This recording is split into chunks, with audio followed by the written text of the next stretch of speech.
엄마, 아버지, 땅 팔아야 돼요. 재개발 들어와요. 그건 공동명의로 남긴 거야. 난 못 팔아. 도윤은 차가운 미소로 서류를 내밀었다. 이미 제 앞으로 바꿨어요. 정욱의 손끝이 떨리고 비가 창문을 때린다. 아들아, 돈 앞에선 피도 희미해지는구나.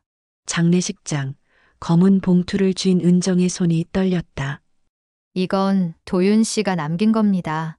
유언장 속 마지막 문장 모든 재산은 어머니께. 정욱은 눈을 감고 속삭였다. 그래, 넌 끝내 날 버리지 않았구나. 감동은 나누면 더 커지죠. 이야기 전에 구독과 좋아요, 알림 설정까지 눌러주시면 매일 더 따뜻한 이야기로 찾아갈게요. 충남 아산 외곽, 낡은 요양원 건물은 장맛비에 젖어 있었습니다. 회색빛 하늘 아래 빗물은 처마 끝에서 끊임없이 떨어졌고 그 소리는 마치 누군가의 한숨처럼 들렸습니다. 여름이 시작되는 6월 초순, 비는 며칠째 그치지 않고 내리고 있었습니다. 박정옥은 창가에 서서 비를 바라보고 있었습니다. 69의 나이 손등에는 세월의 흔적이 깊게 새겨져 있었죠. 얼굴에는 주름이 패였지만 눈빛만큼은 여전히 맑았습니다. 정옥은 이곳 햇뜨요양원에서 치매 어르신들을 돌보며 하루하루를 살아가고 있었습니다. 벌써 5년째였습니다. 아침 6시면 일어나 어르신들의 아침 식사를 준비하고 오전에는 목욕을 도와드리고 오후에는 산책을 함께 나갔습니다. 저녁이 되면 어르신들을 침대에 눕혀드리고 그제야 자신의 좁은 방으로 돌아왔습니다. 비 오는 날이면 정옥은 늘 같은 생각을 했습니다. 서울에 있는 아들 장도윤이 떠올랐습니다.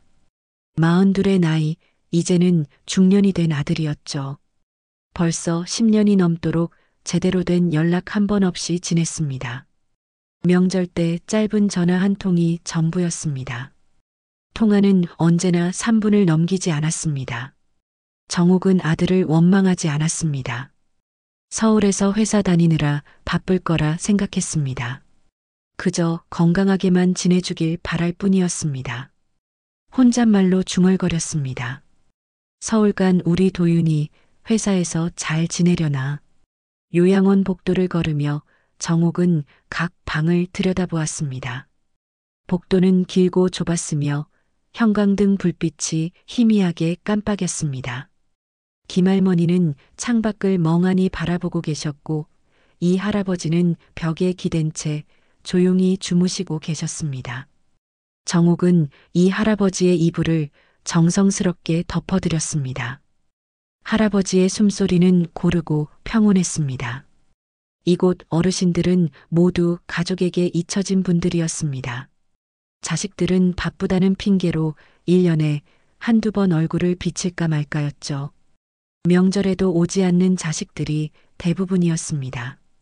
점심시간이 되자 정옥은 주방으로 향했습니다. 주방은 작았지만 깨끗하게 정돈되어 있었습니다. 오늘 메뉴는 미역국과 생선구이였습니다. 정옥은 정성스럽게 밥을 퍼담았습니다. 한 그릇 한 그릇 어르신들의 식성에 맞춰 양을 조절했습니다. 김할머니는 숟가락을 들었다 놓기를 반복하셨고 정옥은 옆에 앉아 천천히 떠먹여 드렸습니다. 할머니, 오늘은 미역국이에요. 맛있게 드세요. 할머니의 입가에 밥알이 묻었고 정옥은 부드럽게 닦아드렸습니다. 김할머니는 정옥을 바라보며 희미하게 미소 지었습니다. 그 미소에는 감사의 마음이 담겨 있었습니다. 오후가 되자 비는 더욱 거세졌습니다. 바람이 불어와 창문을 흔들었고 천둥 소리가 멀리서 들려왔습니다. 정옥은 어르신들의 낮잠 시간을 확인하고 잠시 쉬기 위해 자신의 방으로 돌아왔습니다. 작은 방에는 낡은 옷장 하나와 이불이 전부였습니다. 벽에는 달력이 걸려 있었고 오늘 날짜에는 빨간 동그라미가 쳐져 있었습니다. 아들의 생일이었습니다. 정옥은 옷장을 열고 남편의 사진을 꺼내 들었습니다. 20년 전 공사장 사고로 세상을 떠난 남편, 그의 얼굴은 사진 속에서도 환하게 웃고 있었습니다. 사진은 빛발에 있었지만 남편의 미소는 여전히 선명했습니다. 남편이 떠난 후 정옥은 혼자서 아들을 키웠습니다. 새벽부터 저녁까지 식당에서 설거지를 하고 밤에는 공장에서 야근을 했습니다. 손은 거칠어졌고 허리는 굽었지만 정옥은 아들만 바라보며 견뎠습니다. 도윤이 대학에 갈 때는 남편이 남긴 작은 논밭을 담보로 대출을 받았습니다. 그 돈으로 등록금을 냈고 생활비를 보냈습니다. 그렇게 아들은 서울로 올라갔고 4년 후 회사에 취직했다는 소식을 전해왔습니다.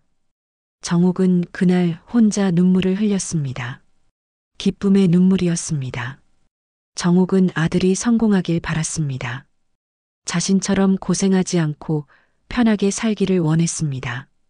그래서 논밭을 팔지 않고 그대로 두었습니다. 남편의 이름으로 된 그 땅은 언젠가 아들에게 물려줄 마지막 유산이었습니다.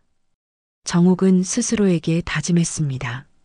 이 땅만큼은 지켜야 한다고, 아들을 위해 남겨둬야 한다고 말입니다. 그 땅은 남편의 마지막 흔적이기도 했습니다. 2,000평 남짓한 작은 논밭이었지만 정옥에게는 세상 무엇보다 소중했습니다. 저녁이 되자 요양원은 더욱 조용해졌습니다. 어르신들은 각자의 방에서 저녁 식사를 하셨고 정옥은 설거지를 마친 후 복도를 천천히 걸었습니다. 창밖으로는 여전히 비가 내리고 있었습니다. 정옥은 창문에 이마를 기댔습니다. 차가운 유리가 그녀의 이마에 닿았고 빗방울은 끊임없이 창문을 두드렸습니다. 비는 언제 그칠까? 정옥은 그런 생각을 하며 창밖을 바라보았습니다. 정옥은 혼잣말을 했습니다. 우리 도윤이는 지금 뭘 하고 있을까? 밥은 제때 먹고 있을까? 건강은 괜찮을까? 그녀의 목소리는 작고 떨렸습니다. 답을 알 수 없는 질문들이었지만 정옥은 매일 같은 질문을 반복했습니다. 그것이 아들과 연결되어 있는 유일한 방법이었습니다. 정옥의 눈에는 그리움이 가득했습니다. 밤이 깊어지자 정옥은 자신의 방으로 돌아왔습니다. 이불을 펴고 누웠지만 잠은 쉽게 오지 않았습니다. 천장을 바라보며 정옥은 아들의 어린 시절을 떠올렸습니다. 초등학교 운동회 날 달리기에서 1등을 했던 도윤, 땀에 젖은 얼굴로 달려와 안겼던 그 순간이 생생했습니다. 중학교 때 상을 받고 돌아와 자랑하던 도윤, 고등학교 졸업식 날 교복을 입고 함께 찍었던 사진. 그 모든 순간들이 정옥의 가슴 속에 생생하게 남아 있었습니다. 추억들은 낡은 앨범 속에 고스란히 담겨 있었습니다. 정옥은 눈을 감았습니다. 빗소리는 계속되었고 그녀의 마음 속에는 아들에 대한 그리움이 가득했습니다. 언젠가 아들이 찾아올 것이라는 희망, 그 희망만이 정옥을 지탱하는 힘이었습니다. 비가 그치면 아들이 올까? 정옥은 그런 생각을 하며 천천히 잠에 빠져들었습니다. 창밖에서는 여전히 비가 내리고 있었습니다. 장맛비는 밤새도록 그치지 않았습니다. 비는 사흘째 계속되고 있었습니다. 아침부터 빗소리가 요양원 건물을 감싸고 있었고 정옥은 언제나처럼 6시에 일어나 어르신들의 아침 준비를 시작했습니다. 식당에서 죽을 끓이고 있을 때였습니다. 요양원 현관문이 열리는 소리가 들렸습니다. 이른 아침에 방문객이 오는 일은 거의 없었습니다. 정옥은 고개를 들어 현관 쪽을 바라보았습니다. 장맛비를 뚫고 한 남자가 들어서고 있었습니다. 검은색 우산을 접으며 신발을 털던 남자, 정옥은 그 뒷모습만으로도 알 수 있었습니다. 아들이었습니다. 도윤이가 찾아온 것입니다. 정옥의 가슴이 쿵 하고 내려앉았습니다. 10년 만에 찾아온 아들, 정옥은 손에 들고 있던 국자를 내려놓고 앞치마에 손을 닦았습니다. 도윤아. 정옥의 목소리는 떨렸습니다. 도윤은 천천히 어머니에게 다가왔습니다. 얼굴에는 피곤함이 가득했고 눈가에는 다크서클이 짙게 드리워져 있었습니다. 정옥은 아들의 얼굴을 자세히 살펴보았습니다. 10년 사이 많이 늙었습니다. 머리카락에는 흰머리가 섞여 있었고 이마에는 주름이 생겨 있었습니다. 엄마. 도윤의 목소리는 낮고 무거웠습니다. 정옥은 아들을 안고 싶었지만 참았습니다. 도윤의 표정이 평소와 달랐기 때문입니다. 식탁에 마주 앉은 두 사람 사이에 침묵이 흘렀습니다. 정옥은 아들에게 따뜻한 차를 내왔습니다. 도윤은 차를 한 모금 마시고는 가방에서 서류 봉투를 꺼냈습니다. 그 순간 정옥은 불길한 예감이 들었습니다. 아들이 10년 만에 찾아온 이유가 단순한 방문이 아니라는 것을 직감했습니다. 도윤은 서류를 테이블 위에 펼쳐 놓았습니다. 엄마, 그 논밭 말이에요. 도윤의 말에 정옥의 손이 멈췄습니다. 재개발이 들어온대요. 지금 팔면 좋은 값을 받을 수 있어요. 도윤의 목소리는 담담했습니다. 정옥은 고개를 저었습니다. 천천히 그러나 단호하게 말했습니다. 그건 내 아버지가 평생 일해서 마련한 땅이야. 우리 둘이 같이 상속받은 거잖니. 난 못 팔아. 정옥의 목소리에는 확신이 담겨 있었습니다. 남편이 돌아가신 후 그 땅은 정옥과 도윤의 공동 명의로 상속되었습니다. 함부로 팔 수 없는 땅이었습니다. 도윤은 한숨을 쉬며 또 다른 서류를 꺼냈습니다. 공유물 분할 협의서예요. 이미 제 단독 명의로 바꿨습니다. 정옥의 눈이 커졌습니다.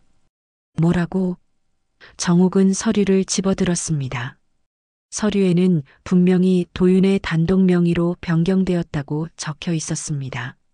날짜는 6개월 전이었습니다. 정옥의 손이 떨렸습니다. 도윤아, 이게 무슨 짓이니? 내가 언제 동의했다고? 도윤은 가방에서 또 다른 서류를 꺼냈습니다. 이게 엄마 인감증명서랑 동의서예요. 6개월 전에 받았잖아요. 정옥은 서류를 빼앗듯 가져와 살펴보았습니다. 분명히 자신의 도장이 찍혀 있었습니다. 하지만 정옥은 기억이 나지 않았습니다. 그때 문득 떠올랐습니다. 6개월 전 도윤이 전화로 급하게 서류에 도장 좀 찍어달라고 했었습니다. 엄마, 회사에서 급한 서류래요. 내가 보내는 거 도장만 찍어서 다시 보내주세요. 정옥은 그때 아들을 믿고 도장을 찍었습니다. 무슨 서류인지 제대로 읽어보지도 않았습니다. 아들이 거짓말을 할 리 없다고 생각했으니까요. 그때 그 서류가 이거였구나. 정옥의 목소리는 떨렸습니다. 도윤은 눈을 피하며 말했습니다. 엄마, 저도 사정이 있어요. 회사 일도 힘들고 돈도 필요하고요. 이 기회를 놓치면 안 돼요. 정옥은 아들을 똑바로 쳐다보았습니다. 내가 돈이 필요하면 엄마한테 솔직히 말을 했어야지. 왜 이렇게 속인 거니? 그 땅은 내 아버지 마지막 흔적이야. 정옥의 목소리에는 배신감이 묻어났습니다. 아들이 자신을 속였다는 사실이 믿기지 않았습니다. 엄마가 말했으면 절대 안 된다고 했을 거잖아요. 도윤의 목소리에는 짜증이 섞여 있었습니다. 당연하지. 그 땅은 내 아버지가 너한테 남긴 거야. 돈이 필요하다고 팔아버리면 어떡하니? 정옥은 목소리를 높였습니다. 도윤은 자리에서 일어났습니다. 엄마는 모르세요. 제가 지금 얼마나 힘든지. 빚쟁이들한테 쫓기고 있다고요. 도윤의 목소리는 떨렸습니다. 빚이라니 무슨 빚을 졌는데?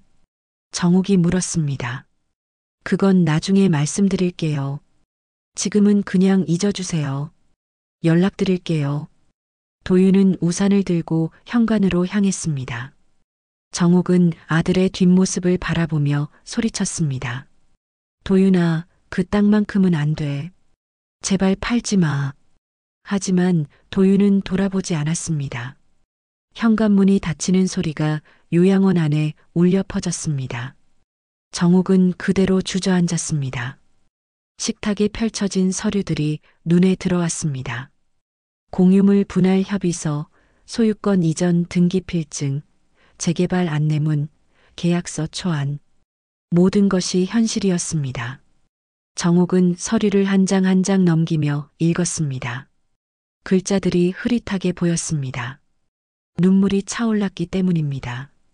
정옥은 눈물을 닦으며 남편의 사진을 떠올렸습니다. 여보, 우리 아들이 이렇게 변했어요. 그날 오후 정옥은 일을 제대로 할 수 없었습니다. 어르신들에게 식사를 대접하면서도 손은 떨렸고 마음은 무거웠습니다. 김할머니가 정옥의 손을 잡으며 물었습니다. 정옥 씨, 무슨 일 있어요? 얼굴이 안 좋아 보여요. 정옥은 고개를 저으며 억지로 미소 지었습니다. 아니에요, 괜찮아요. 하지만 김할머니는 정옥의 손을 놓지 않았습니다. 할머니의 따뜻한 손길이 정옥의 마음을 조금이나마 위로해 주었습니다. 저녁이 되어 정옥은 자신의 방으로 돌아왔습니다. 옷장을 열고 깊숙한 곳에 숨겨둔 낡은 상자를 꺼냈습니다. 상자 안에는 남편의 유언장이 들어 있었습니다. 남편은 세상을 떠나기 전 손수 유언장을 작성했습니다. 그 땅은 아들에게 물려주되 팔지 말고 지키라는 내용이었습니다. 정옥은 유언장을 펼쳐 읽었습니다. 남편의 글씨체가 눈에 들어왔습니다. 떨리는 손으로 쓴 글씨 한자 한자에 남편의 마음이 담겨 있었습니다. 정옥은 유언장을 가슴에 안았습니다. 여보, 내가 이 땅을 지키지 못할 것 같아요. 우리 아들이 팔겠다고 해요. 정옥의 눈에서 눈물이 흘러내렸습니다. 밤은 깊어졌고 비는 여전히 내리고 있었습니다. 정옥은 창밖을 바라보며 혼잣말을 했습니다. 아들아, 내가 세상에서 가장 믿었던 사람인데 어쩌다 이렇게 된 거니? 천둥 소리가 멀리서 들려왔습니다. 정옥은 이불을 덮고 누웠지만 잠을 이룰 수 없었습니다.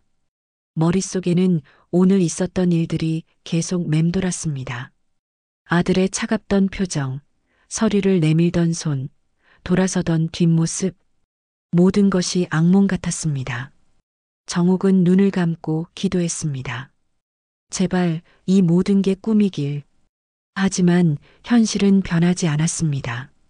비는 밤새도록 계속 내렸습니다. 사흘이 지났습니다. 정옥은 밤마다 잠을 이루지 못했습니다. 아들이 다녀간 후 마음의 평화를 찾을 수 없었습니다. 어르신들을 돌보는 일상은 계속되었지만 정옥의 마음속에는 불안이 자리 잡고 있었습니다. 혹시 도윤이가 이미 논밭을 팔아버린 건 아닐까, 그런 생각이 머리를 떠나지 않았습니다.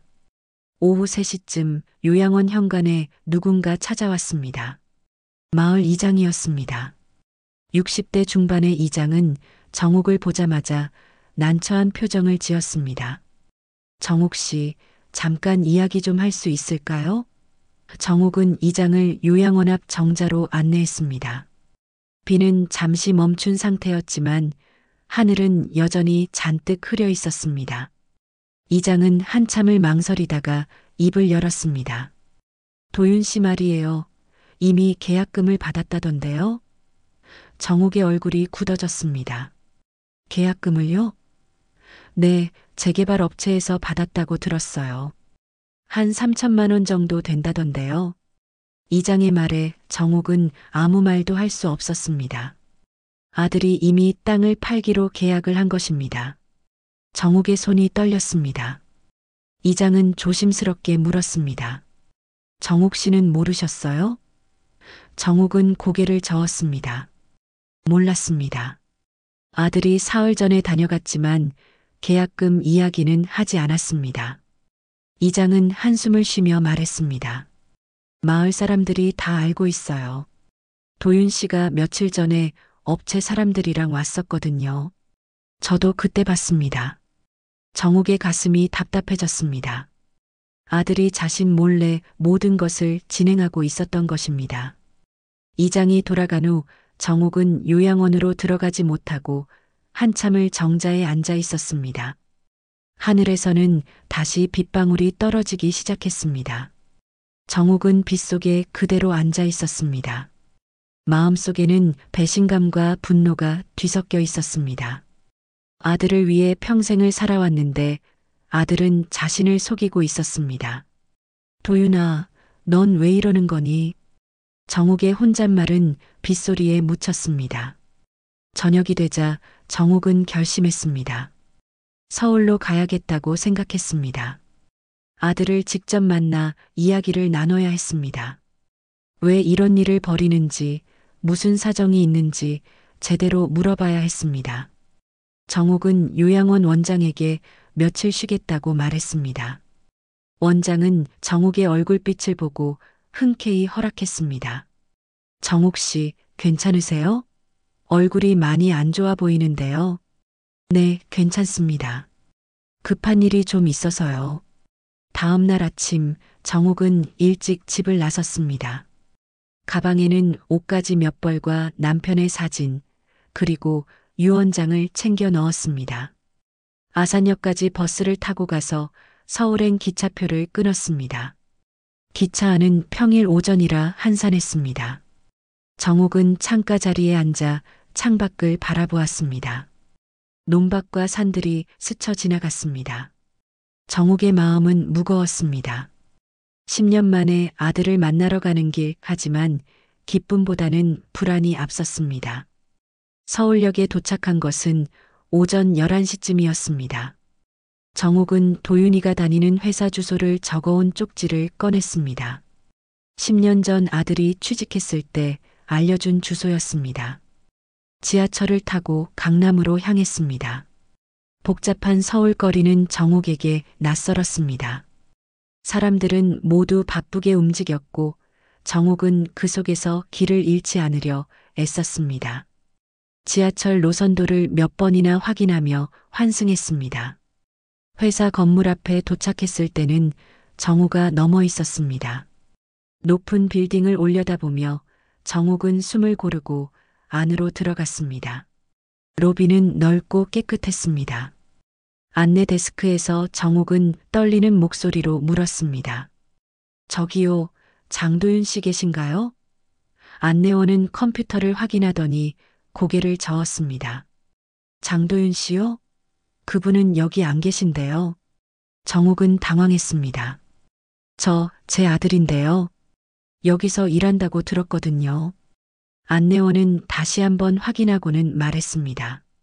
예전에 계셨던 것 같은데 지금은 퇴사하셨어요. 정욱의 다리에 힘이 풀렸습니다. 퇴사를 했다고요? 언제요? 안내원은 정확한 날짜는 모르겠다며 인사팀에 문의해 보라고 했습니다. 정욱은 엘리베이터를 타고 인사팀이 있는 층으로 올라갔습니다. 복도를 지나며 여러 사무실을 보았습니다. 사람들은 모두 바쁘게 일하고 있었습니다. 인사팀 문을 두드리자 한 중년 남자가 나왔습니다. 무슨 일이세요? 정욱은 떨리는 목소리로 말했습니다. 장도윤이라고 제 아들인데요. 여기서 일했다고 들었습니다. 남자는 잠시 생각하더니 고개를 끄덕였습니다. 아, 장도윤 씨요. 그분 작년에 그만뒀어요. 정욱은 충격을 받았습니다. 작년에요?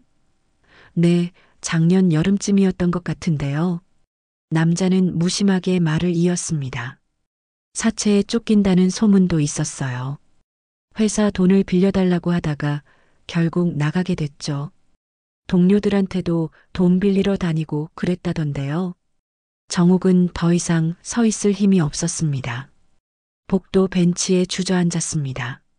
아들이 작년에 이미 회사를 그만뒀다는 사실, 사채에 쫓기고 있다는 이야기. 정욱은 아무것도 몰랐습니다. 아들은 10년 동안 자신에게 제대로 된 이야기를 하지 않았습니다. 명절 전화에서도 회사 일이 바쁘다는 말만 반복했었습니다. 우리 도윤이가 그렇게 힘들었구나. 정욱의 눈에서 눈물이 흘렀습니다.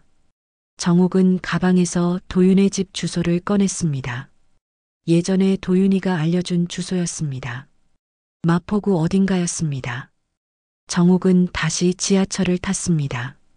창밖으로 보이는 서울 풍경은 너무나 빠르게 지나갔습니다. 정욱의 머릿속도 혼란스러웠습니다. 아들에게 무슨 일이 있었던 걸까? 왜 자신에게 말하지 않았을까? 내가 뭘 잘못한 걸까? 내가 엄마로서 부족했던 걸까? 정욱은 자책했습니다. 도윤의 집이 있다는 동네에 도착했을 때는 오후 3시가 넘어 있었습니다. 오래된 빌라 건물들이 줄지어 서 있었습니다. 정욱은 주소를 확인하며 골목을 걸었습니다. 비가 다시 내리기 시작했습니다. 정욱은 우산도 없이 빗속을 걸었습니다.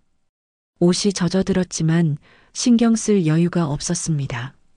골목은 좁고 어두웠고 빗물은 배수구로 흘러내렸습니다. 드디어 도윤의 집 앞에 도착했습니다. 낡은 빌라 2층이었습니다. 페인트가 벗겨진 외벽, 녹슨 계단 난간. 정욱은 천천히 계단을 올라 현관문 앞에 섰습니다. 숨을 고르고 초인종을 눌렀습니다. 한참을 기다렸지만 아무 대답이 없었습니다. 정욱은 다시 한번 초인종을 눌렀습니다. 이번에는 안에서 발소리가 들렸습니다. 문이 열렸습니다. 20대 후반으로 보이는 젊은 여자가 서 있었습니다. 긴 생머리에 화장기 없는 얼굴, 집에서 입는 편한 옷차림이었습니다. 누구세요? 여자의 목소리는 경계심이 가득했습니다. 정욱은 떨리는 목소리로 대답했습니다. 저 장도윤 어머니인데요. 여자의 표정이 순간 굳어졌습니다. 눈빛이 흔들렸고 입술을 깨물었습니다. 아, 어머니세요. 잠깐만요. 여자는 문을 활짝 열지 않고 망설였습니다. 정욱은 그 틈으로 안을 살짝 들여다보았습니다. 좁은 거실 안에 어린 여자아이가 소파에 앉아 텔레비전을 보고 있었습니다. 5살쯤 되어 보이는 아이였습니다. 여자는 결국 문을 열고 정욱을 안으로 들였습니다. 들어오세요. 정욱은 젖은 신발을 벗고 좁은 거실로 들어섰습니다. 거실은 깨끗했지만 낡은 가구들이 세월의 흔적을 보여주고 있었습니다.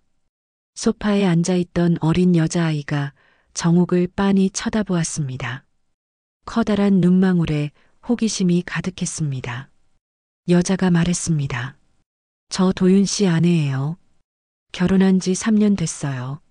정욱의 머릿속이 하얘졌습니다. 결혼을 했다고요? 정욱은 소파에 주저앉았습니다. 아들이 결혼했다는 사실조차 몰랐던 것입니다. 10년 동안 아들은 자신에게 결혼 소식도 전하지 않았습니다. 저희 결혼식도 작게 했어요. 도윤 씨가 어머니한테 말씀 안 드리고 싶다고 해서요. 여자의 목소리는 조심스러웠습니다. 정욱은 여자를 바라보았습니다. 젊고 수척한 얼굴, 피곤함이 묻어나는 눈빛이었습니다. 왜요? 왜 말하지 말라고 했을까요? 정욱의 목소리는 떨렸습니다. 여자는 잠시 망설이다가 입을 열었습니다. 어머니한테 부담드리고 싶지 않다고 했어요. 저희가 어렵게 사니까요. 여자는 거실을 둘러보며 쓸쓸하게 웃었습니다. 정욱은 거실을 천천히 살펴보았습니다. 벽에 걸린 가족 사진이 눈에 들어왔습니다. 도윤이 여자와 아이를 안고 웃고 있는 사진이었습니다. 정욱은 사진 속 아들의 얼굴을 자세히 들여다보았습니다. 행복해 보였습니다. 하지만 정욱의 가슴은 아팠습니다. 자신이 모르는 삶을 살고 있는 아들, 자신에게 말하지 않은 가족이 있다는 사실이 서러웠습니다. 이 아이는요? 정욱이 소파에 앉아 있는 여자아이를 가리키며 물었습니다. 여자는 잠시 침묵했습니다. 그 침묵이 길게 느껴졌습니다. 지우예요. 5살이에요. 여자의 목소리가 작아졌습니다. 정욱은 아이를 바라보았습니다. 아이의 얼굴을 자세히 살펴보니 뭔가 낯설었습니다. 도윤을 닮지 않았습니다.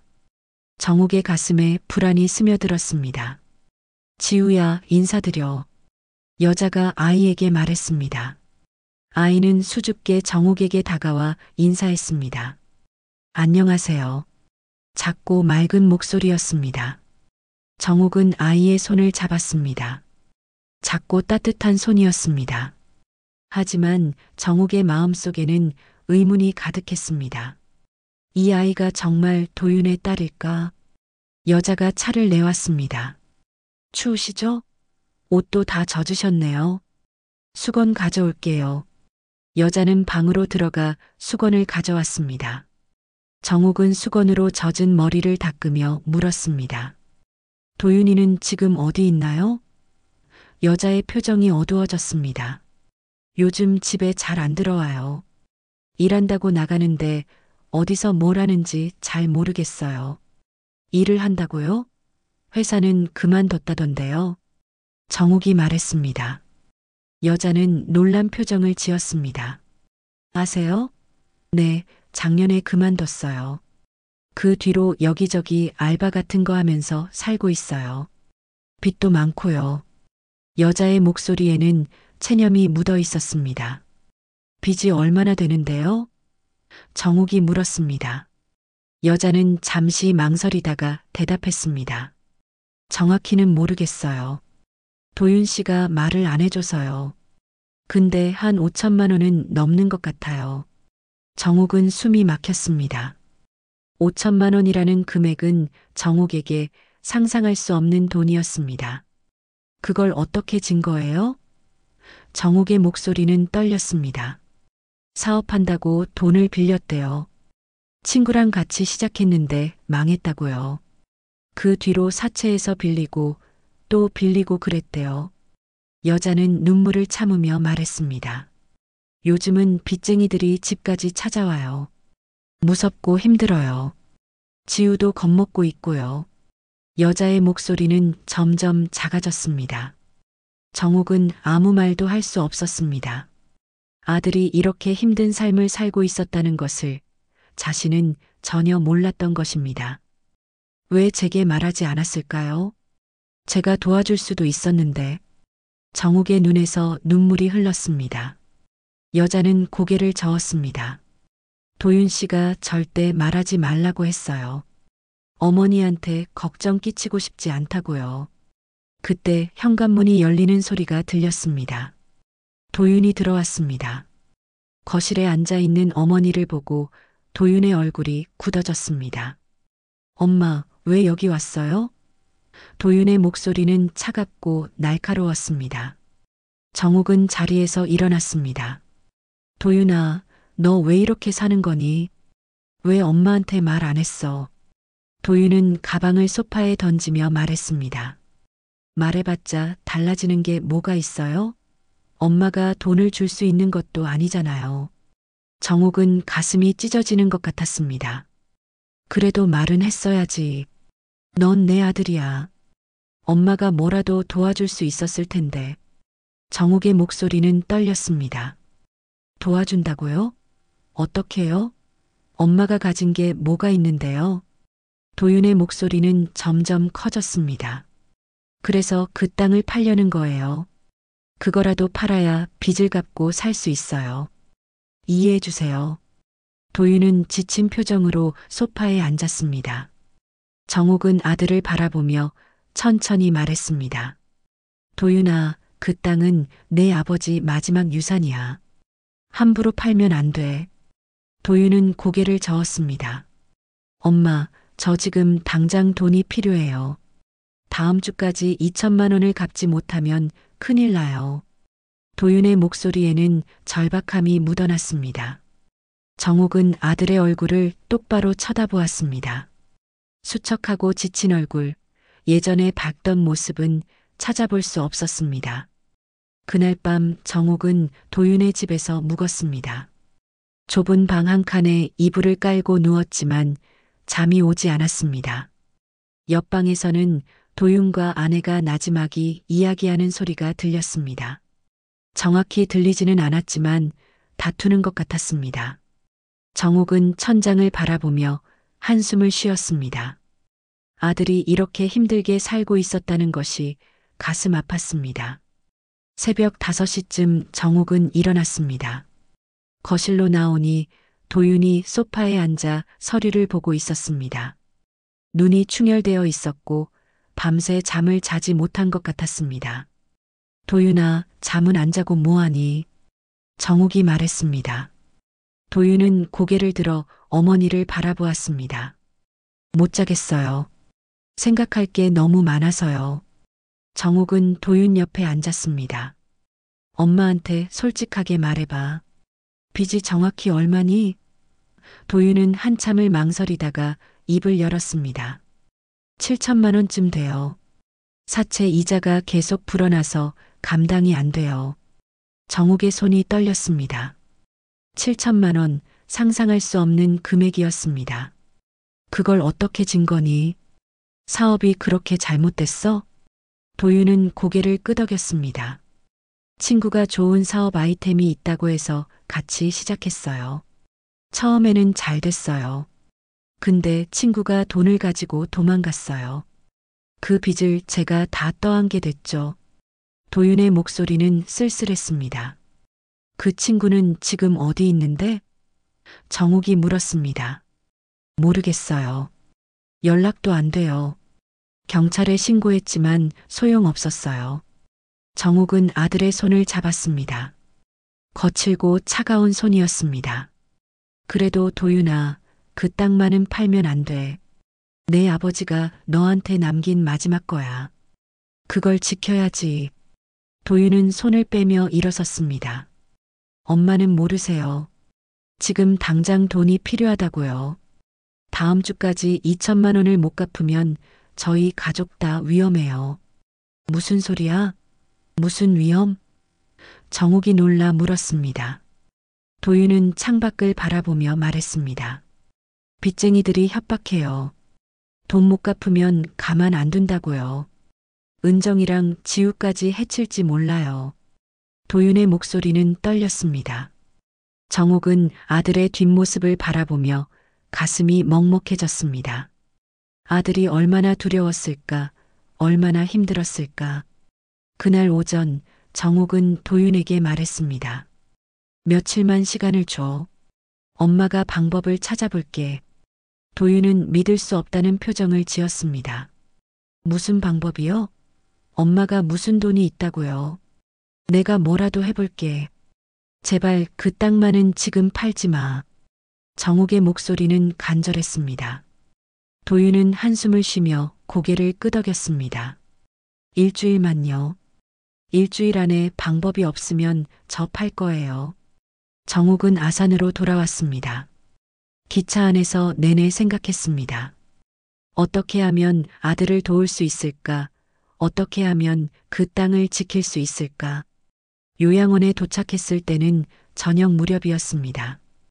원장이 정옥을 반갑게 맞이했습니다. 정옥 씨, 일 잘 해결하셨어요?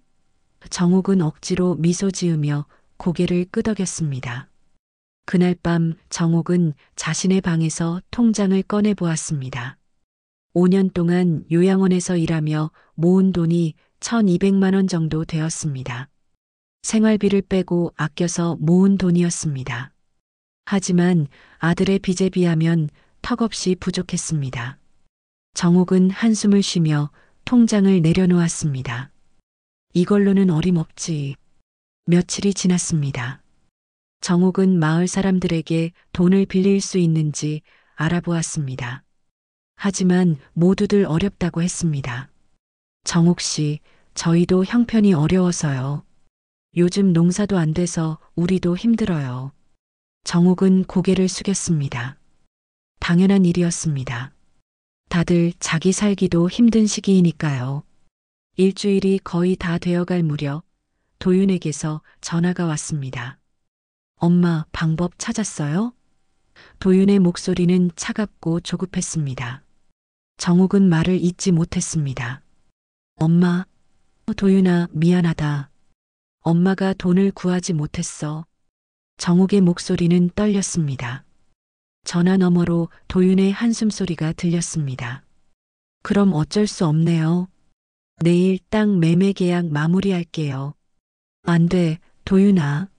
조금만 더 기다려줘. 정욱이 소리쳤습니다. 더 기다리면 저희 가족이 위험해요. 어제 또 빚쟁이들이 왔어요. 은정이 앞에서 협박했다고요. 도윤의 목소리에는 분노가 섞여 있었습니다. 엄마, 이제 그만해요.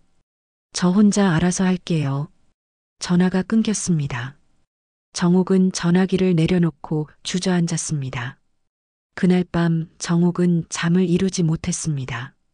새벽 2시쯤 전화벨이 울렸습니다. 도윤이었습니다. 엄마, 나 지금 차 타고 가고 있어요. 어디로? 가평 쪽이요. 업체 사람이 직접 땅을 보고 싶대요. 같이 가자고 해서요. 정욱의 가슴이 철렁했습니다. 도윤아, 지금 새벽인데 왜 그 시간에 가니? 내일 낮에 가면 안 되니? 빨리 끝내고 싶어요. 계약금도 더 받고요. 도윤의 목소리는 피곤했습니다. 정욱은 불안했습니다. 도윤아, 조심해서 가거라. 비도 오는데. 네, 알겠어요. 끊을게요. 전화가 끊겼습니다. 정욱은 전화기를 붙잡고 불안에 떨었습니다. 왠지 모를 불길한 예감이 들었습니다. 새벽 4시쯤 다시 전화가 왔습니다. 이번에는 낯선 번호였습니다. 여보세요? 정욱이 받았습니다. 장도윤 씨 보호자이십니까? 남자의 목소리가 들렸습니다. 네, 제가 어머니입니다. 무슨 일이세요? 정욱의 손이 떨렸습니다. 저 경찰인데요. 장도윤 씨가 교통사고를 당했습니다. 지금 병원으로 이송 중입니다. 정욱의 머릿속이 하얘졌습니다. 뭐라고요? 사고요? 네, 가평 쪽 국도에서 차량이 전복됐습니다. 빗길에 미끄러진 것 같습니다. 경찰의 목소리는 차분했지만 정욱의 귀에는 멀게만 들렸습니다. 지금 어느 병원이요? 가평 중앙병원입니다. 빨리 오시는 게 좋겠습니다. 전화가 끊겼습니다. 정욱은 떨리는 손으로 옷을 입었습니다. 가방을 들고 밖으로 나왔습니다. 새벽 공기는 차가웠고 비는 여전히 내리고 있었습니다. 정욱은 택시를 불러 가평으로 향했습니다. 택시 안에서 정욱은 계속 기도했습니다. 제발, 제발 우리 도윤이 무사하게 해주세요. 제발이요. 눈물이 끊임없이 흘러내렸습니다. 창밖으로는 어둠이 깔려 있었고 빗줄기는 점점 거세졌습니다. 병원에 도착했을 때는 새벽 6시가 넘어 있었습니다. 응급실로 뛰어들어간 정욱은 의사를 붙잡고 물었습니다. 장도윤이요, 제 아들이요. 어떻게 됐어요? 의사는 고개를 저으며 말했습니다. 지금 수술 중입니다. 상태가 좋지 않습니다. 정욱은 그 자리에 주저앉았습니다.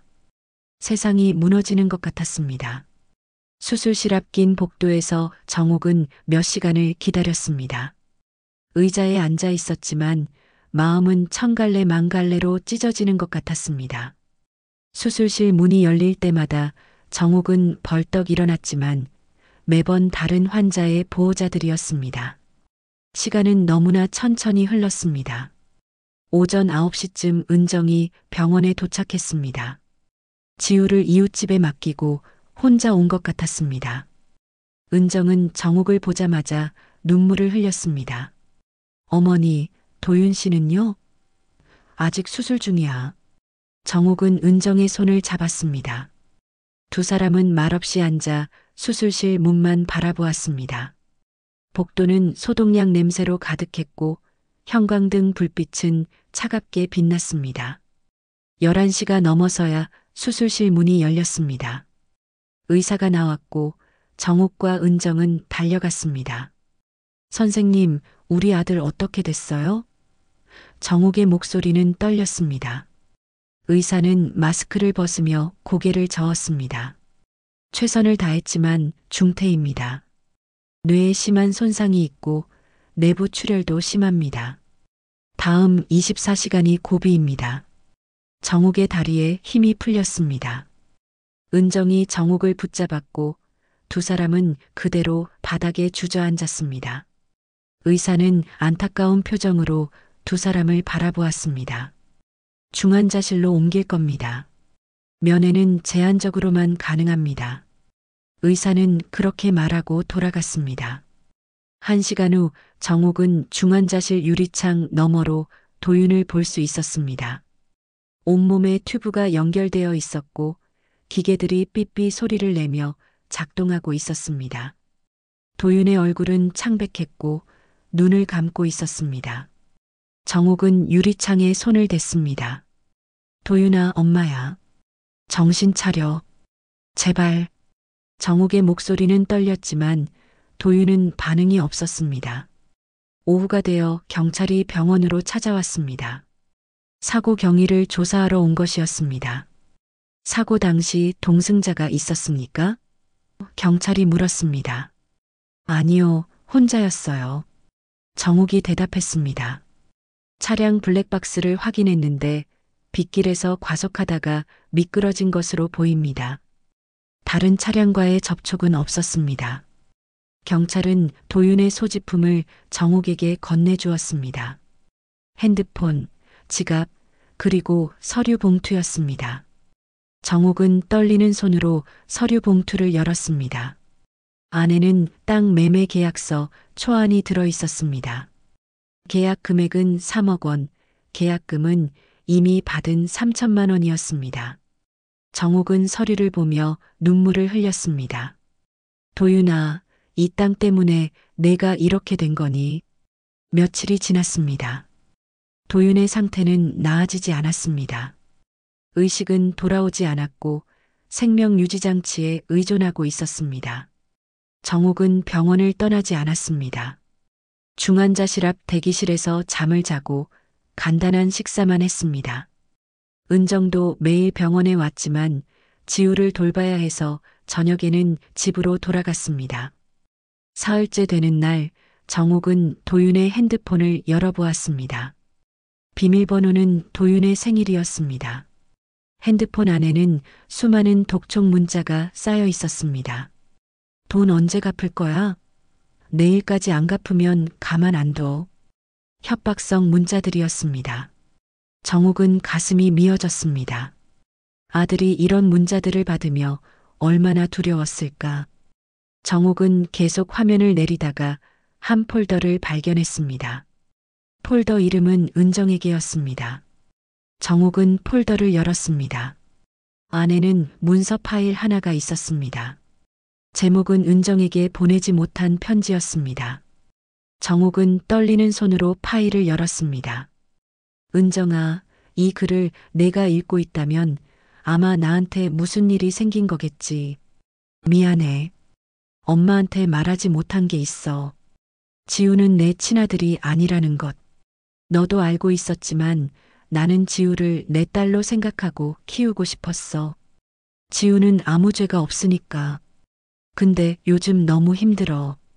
빚도 감당이 안 되고 엄마한테도 거짓말하고 엄마 땅을 팔아야 한다고 생각하니까 가슴이 찢어져. 엄마가 평생 지켜온 땅인데 아버지가 남긴 마지막 유산인데 그래도 지금은 어쩔 수가 없어. 우리 가족을 지켜야 하니까. 비 그치면 엄마한테 가서 진심으로 사과해야지.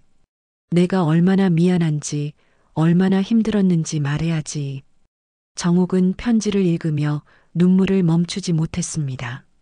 아들이 얼마나 괴로워했는지 얼마나 힘들었는지 알 수 있었습니다.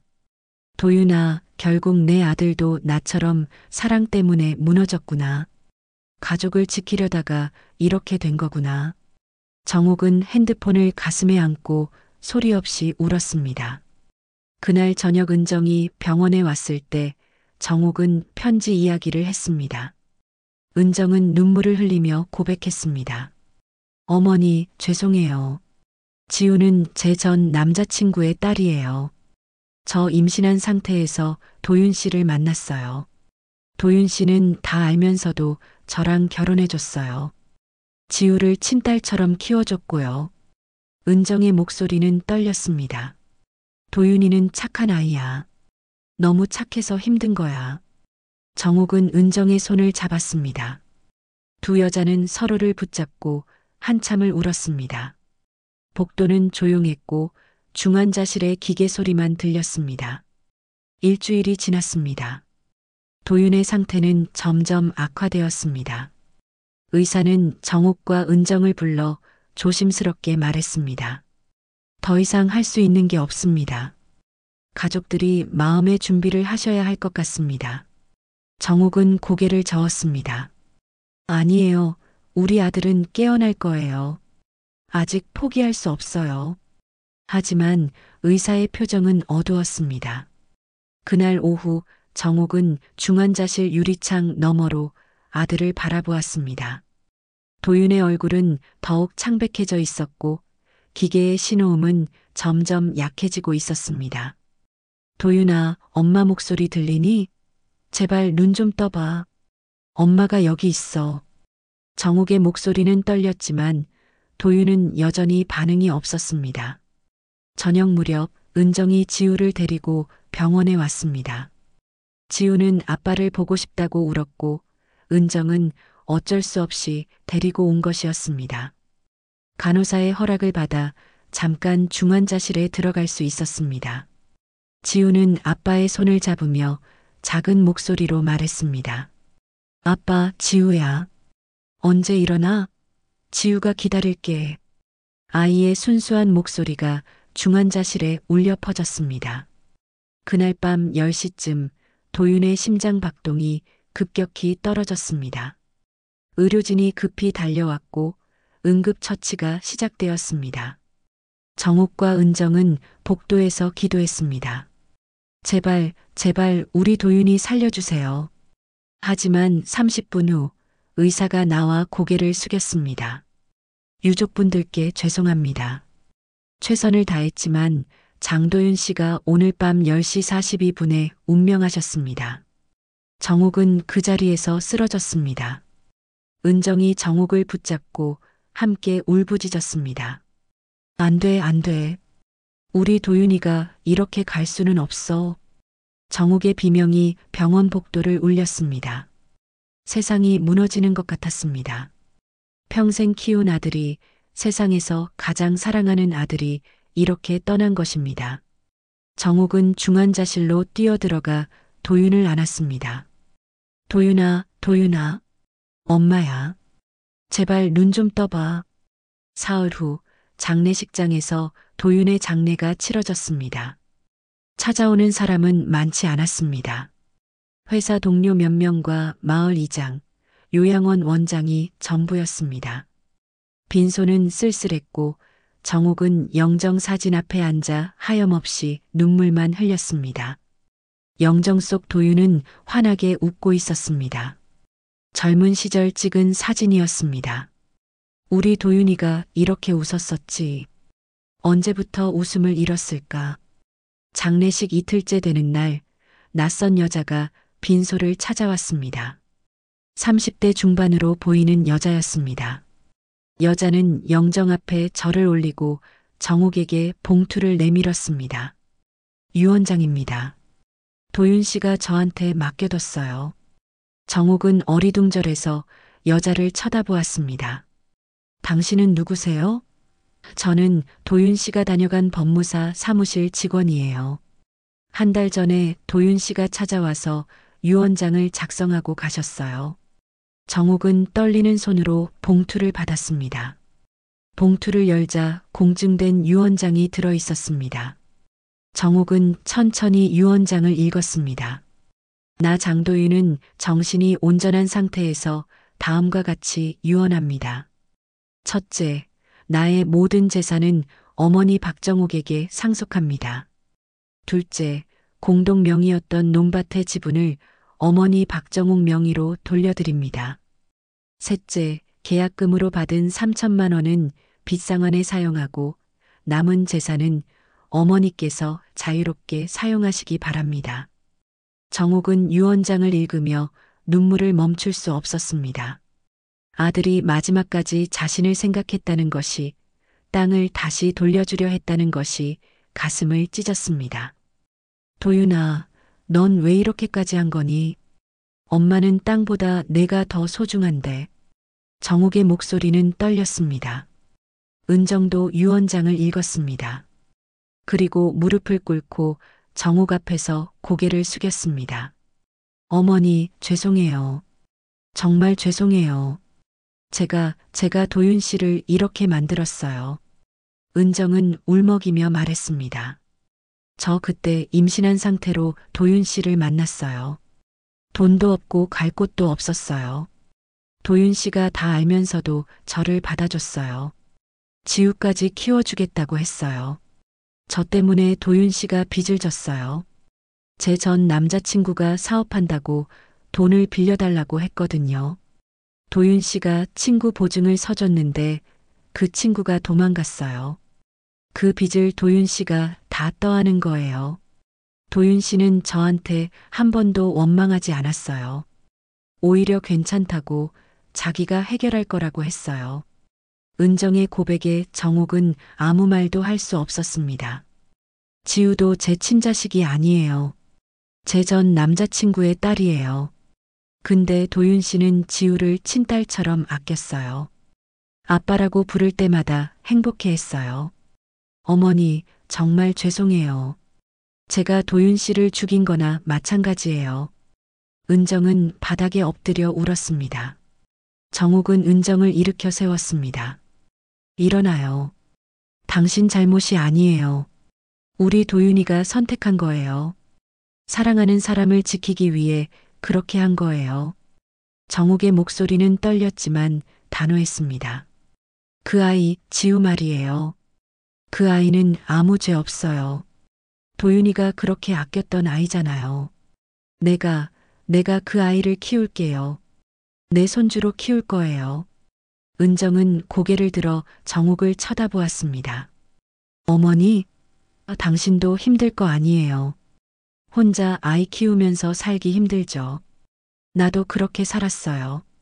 우리 같이 지우를 키워요. 도윤이가 그렇게 원했을 거예요. 정옥의 손이 은정의 손을 꽉 잡았습니다. 두 여자는 서로를 붙잡고 한참을 울었습니다. 장례식 마지막 날, 발인을 하는 날이었습니다. 관을 운구차에 싣고 정옥은 영정 사진을 안았습니다. 빗속을 뚫고 화장터로 향했습니다. 비는 며칠째 그치지 않고 있었습니다. 정옥은 차 안에서 영정 사진을 쓰다듬으며 혼잣말을 했습니다. 도윤아, 엄마가 미안하다. 엄마가 제대로 지켜주지 못해서. 이제 편히 쉬어. 아버지 곁에서 편히 쉬렴. 화장이 끝나고 유골함을 받았을 때 정옥은 주저앉았습니다. 작은 함 안에 아들의 모든 것이 담겨 있었습니다. 평생 키운 아들이, 세상에서 가장 사랑하는 아들이 이 작은 함 안에 있다는 것이 믿기지 않았습니다. 도윤아, 엄마가 너를 평생 지켜줄게. 아버지 곁에 묻어줄게. 정옥은 유골함을 가슴에 안고 한참을 울었습니다. 석 달이 지났습니다. 계절은 여름에서 가을로 바뀌고 있었습니다. 정옥은 아산 요양원으로 돌아왔습니다. 은정과 지우도 함께였습니다. 서울 빌라를 정리하고 아산으로 내려온 것입니다. 정옥은 요양원 근처에 작은 집을 얻었습니다. 셋이 살기에 충분한 공간이었습니다. 도윤의 유골은 아버지 묘 옆에 모셨습니다. 정옥은 매주 산소를 찾아갔습니다.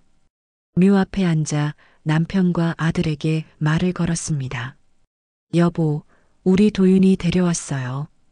이제 당신 곁에서 편히 쉬게 해주세요. 묘는 조용했고 바람만 부드럽게 불었습니다.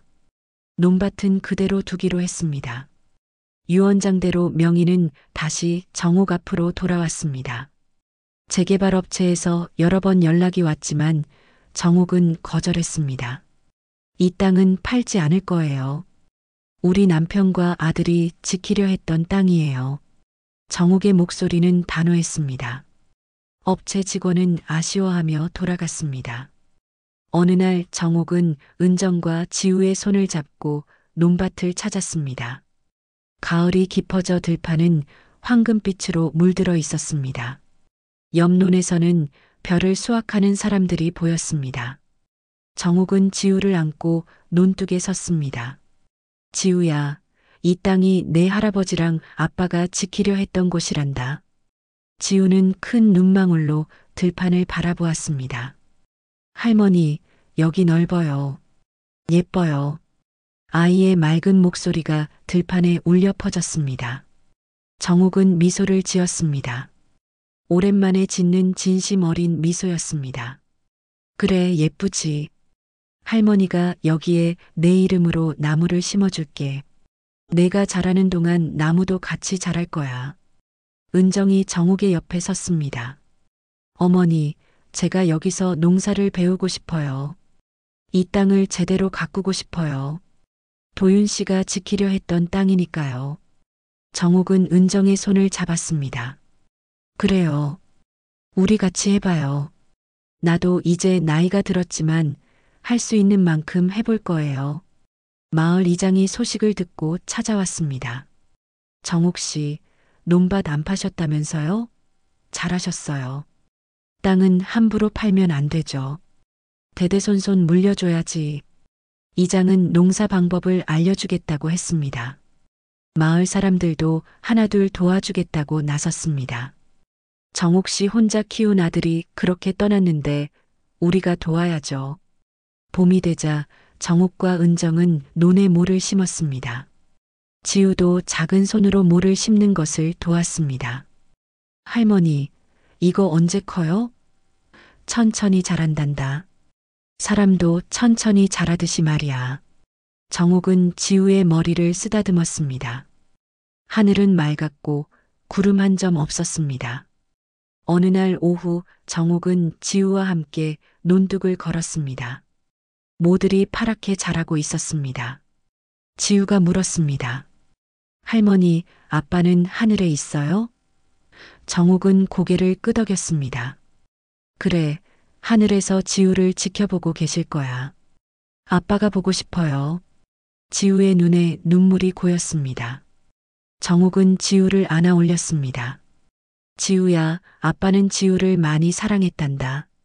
할머니도 지우를 많이 사랑해. 우리 같이 열심히 살자. 아빠가 기뻐하실 거야. 지우는 정욱의 품에 안겨 고개를 끄덕였습니다. 네, 할머니. 두 사람은 그렇게 한참을 논을 바라보았습니다. 여름이 되어 벼가 무르익었습니다. 황금빛 물결이 바람에 흔들렸습니다. 정욱과 은정, 지우는 함께 들판에 섰습니다. 올해는 풍년이겠어요. 은정이 말했습니다. 정욱은 고개를 끄덕이며 하늘을 올려다보았습니다. 구름 사이로 햇살이 쏟아졌습니다. 정욱은 혼잣말을 했습니다. 여보, 도윤아. 엄마가 이 땅을 지켰어. 너희가 지키려 했던 이 땅을 말이야. 지우도 건강하게 잘 자라고 있어. 걱정하지 마. 정욱의 목소리는 바람에 실려 들판으로 퍼져나갔습니다. 가을이 되어 추수를 했습니다. 마을 사람들이 함께 도와주었습니다. 정욱은 첫 수확한 쌀로 밥을 지어 산소에 올렸습니다. 여보, 도윤아. 우리가 키운 쌀이야. 맛있게 드세요. 묘 앞에는 국화꽃이 피어 있었고 바람이 부드럽게 불었습니다. 저녁이 되어 집으로 돌아왔습니다. 은정이 저녁을 준비하고 지우는 그림을 그리고 있었습니다. 정욱은 거실 창가에 앉아 들판을 바라보았습니다. 해가 지고 있었고 하늘은 붉게 물들어 있었습니다. 장맛비가 쏟아지던 그날이 떠올랐습니다. 아들이 찾아왔던 그날, 모든 것이 시작된 그날이 말입니다. 장맛비는 내 아들을 데려갔지만 남긴 사랑은 다시 피어나더라. 정욱은 조용히 중얼거렸습니다. 창밖으로 보이는 들판은 평화로웠습니다. 바람이 불어와 벼들이 흔들렸습니다. 마치 손을 흔드는 것 같았습니다. 정욱은 미소를 지으며 창문을 열었습니다. 시원한 바람이 집 안으로 들어왔습니다. 지우야, 밥 먹자. 은정이 불렀습니다. 지우가 뛰어와 정욱의 손을 잡았습니다. 할머니, 빨리 와요. 정욱은 지우의 손을 잡고 식탁으로 향했습니다. 세 사람은 둘러앉아 저녁을 먹었습니다. 밥 짓는 냄새가 집 안가득 퍼졌고 따뜻한 웃음소리가 들렸습니다. 창밖에서는 별들이 하나둘 빛나기 시작했습니다. 밤은 깊어지고 들판 위로 달빛이 부드럽게 내려앉았습니다. 당신의 하루에 작은 감동이 되었다면 구독과 좋아요로 함께 걸어주세요. 다음 이야기도 따뜻하게 준비해 두겠습니다.